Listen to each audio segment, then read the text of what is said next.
Christians, in the book of Exodus, chapter 1, it says in verse 1, "Now these are the families of the children of Israel who came to Egypt, each man and his household, and he came with Jacob.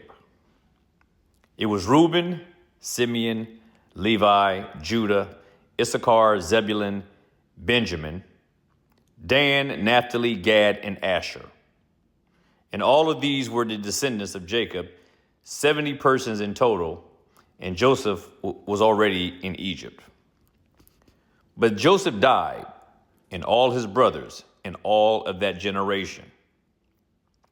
And then it says in verse 7, "But the children of Israel were fruitful and increased abundantly, multiplied, and they grew exceedingly mighty, and the land was filled with them." This is a very important verse. Exodus chapter 1, verse 7.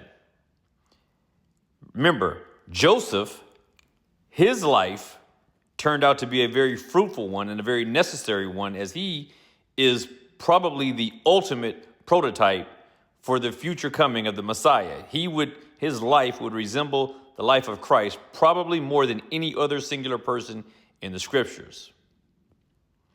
But when Joseph dies, after having worked under a decent man, the Pharaoh, the man who was Pharaoh at the time when Joseph was under him, you have to keep in mind these were two men of two different nationalities. Joseph, if you put it in modern times, was basically a DEI hire of sorts, if you will. But that being said, the Pharaoh was favorable to Joseph, and he embraced and allowed Joseph to bring his people to Egypt, where they dwelt and where they were treated well and fairly. But then it says that Joseph and his entire generation, that they died. And it says that the children of Israel, in spite of the death of that generation, that the children of Israel were fruitful. It says that they increased abundantly and that they multiplied and grew exceedingly mighty.